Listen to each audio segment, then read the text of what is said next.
Добрый день, коллеги! Всего два хлеба ржаных печется по ГОСТу на термофильной закваске. Это хлеб минский и хлеб рижский. Минский хлеб – это всего лишь упрощенная, сокращенная версия рижского хлеба, поэтому, в общем-то, остается единственный хлеб – это рижский.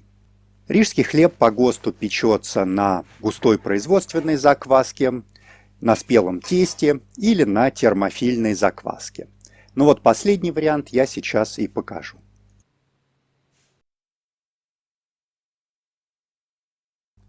И начну я с заварки. Рецептура на 1 килограмм муки. 200 грамм ржаной сеянной муки, 4 грамма тмина.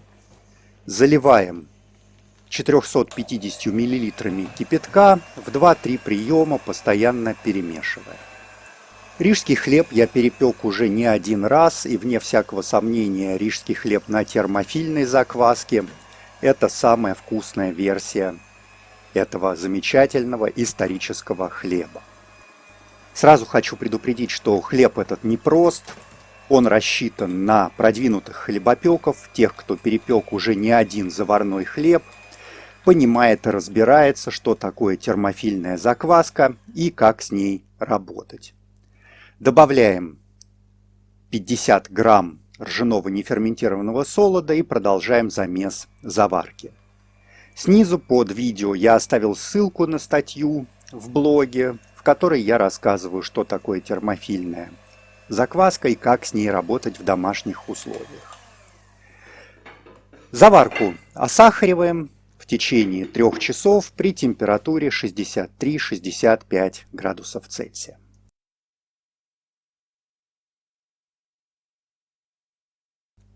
После окончания осахаривания заварку нужно перемешать и остудить до температуры примерно 53 градуса Цельсия. Уйдет на это около 15-20 минут.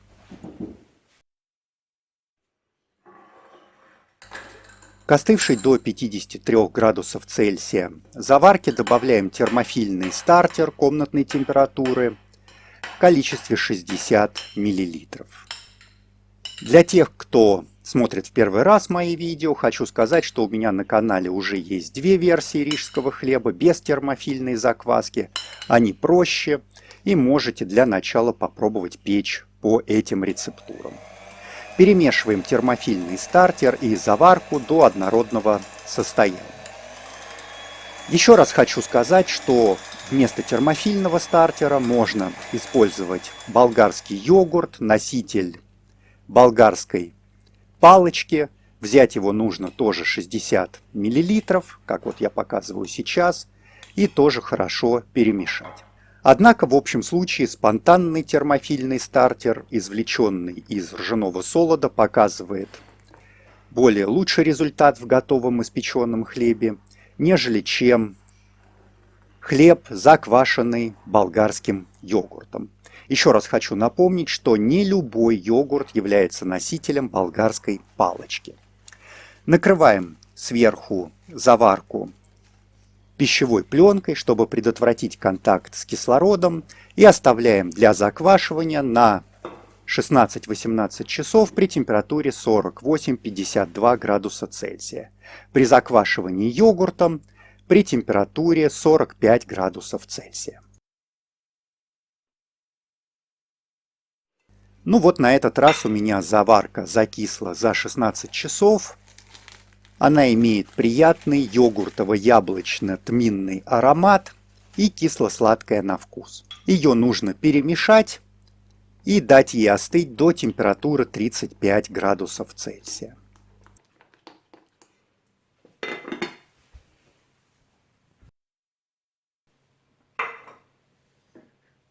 Что ж, теперь термофильную закваску необходимо подвергнуть мезофильному и дрожжевому брожению.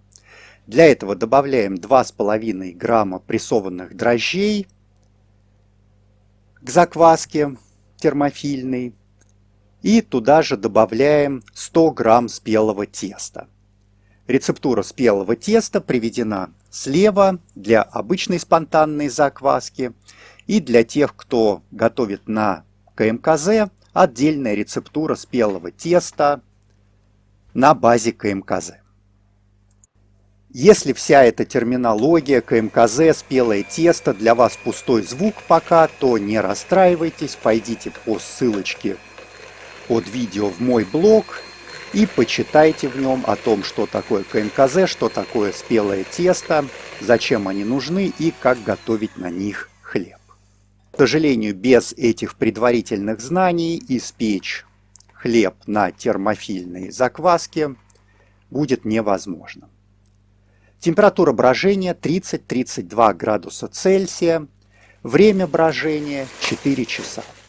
Температуру создаем, например, в духовке со включенной лампочкой.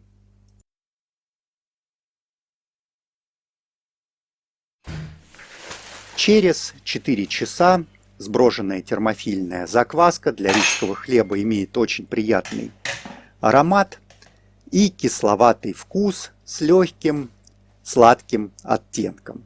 То есть сладость уже практически из заварки ушла. Добавляем светлую патоку 50 грамм, я использую карамельный сироп, и добавляем соль от 14 до 18 грамм. Туда же добавляем дрожжи хлебопекарные, буквально 1-2 грамма, разведенные в минимальном количестве воды, и все хорошо перемешиваем. Соли берем 14 грамм, если мои рецептуры до этого вам казались всегда нормальными, и 18 грамм, если они вам казались не солеными. Тесто для рижского хлеба готовится без залива воды. Патоку можно развести в минимальном количестве воды тоже, но я пользуюсь карамельным сиропом, и он достаточно жидкий. Добавляем смесь муки ржаной сеяной в количестве 590 грамм и 100 грамм муки пшеничной первого сорта. И замешиваем тесто. Рижский хлеб, коллеги, я предлагаю считать забытым хлебом.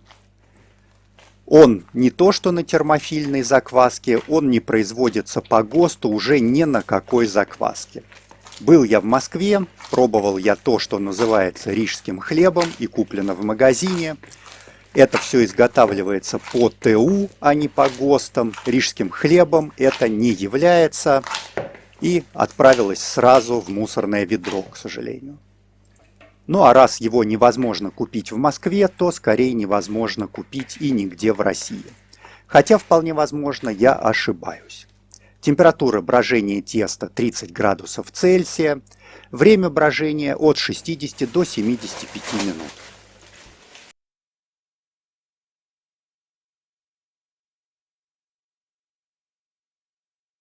Я дал тесту постоять 75 минут. Еще раз, если тесто было замешано температурой менее 30 градусов, то его можно погреть в духовке при включенной лампочке или коротко включив в духовке подогрев.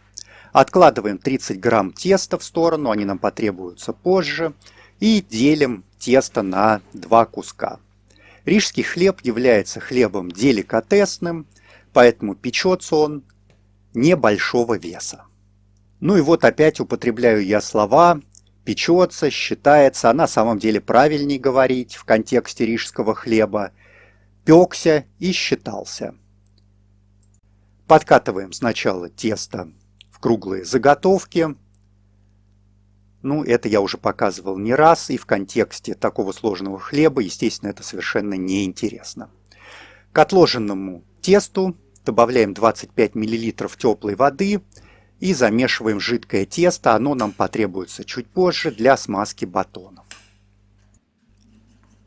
Ну и приступаем к формовке, собственно говоря, батонов. Очень жаль, конечно, что Россия, будучи ранее традиционным лидером в производстве и потреблении ржаного хлеба, теперь полностью растеряла свои позиции. На первое место выходят сдобные сорта пшеничного хлеба, приготовленные на пшеничной муке типа экстра.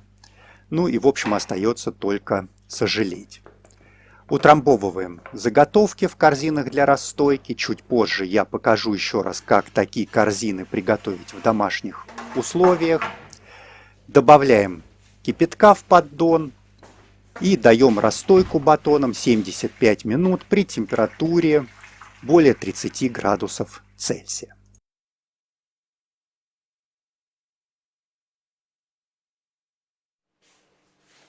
Жидкое тесто еще раз хорошо перемешиваем до однородного состояния. Ржаные отруби идут на подсыпку, вот так вот они выглядят. По ним хлеб замечательно скользит с доски в печь. Ну и, наконец, вот расстоечные формы. Это просто пластиковая труба, разрезанная вдоль, с деревянными ограничителями, которые по ней скользят и позволяют, в зависимости от веса тестовой заготовки, менять размер самой формы. При помощи ротанговых форм вы никогда не получите ту форму, которая должна быть у традиционного российского хлеба. Все эти формы используются только для выпечки пшеничных и пшенично-ржаных сортов хлеба по медитеранским технологиям и к российскому хлебопечению не имеют никакого отношения. Смазываем заготовки сверху жидким тестом, после чего накалываем их при помощи шпажки. 3 накола – это отличительная черта, визитная карточка была рижского хлеба. Классический рижский хлеб печется обязательно с обжаркой при высокой температуре. 300 градусов Цельсия должна быть начальная температура в печи. Поэтому к этому моменту времени прогреваем духовку до температуры 300 градусов Цельсия. Первые 6-7 минут выпекаем при этой температуре. Затем температуру сбрасываем до 200-190 градусов Цельсия и допекаем еще 23-25 минут. При невозможности установить температуру в 300 градусов Цельсия печем 10 минут при температуре 250 градусов Цельсия. Готовый хлеб смазываем обязательно крахмальным клейстером и даем им остыть минимум 12 часов. Рижский хлеб, приготовленный на термофильной закваске, имеет бесподобный аромат, и каждый любитель ржаного заварного хлеба, я считаю, просто обязан его испечь. Ну а на этом я с вами прощаюсь и до следующего раза.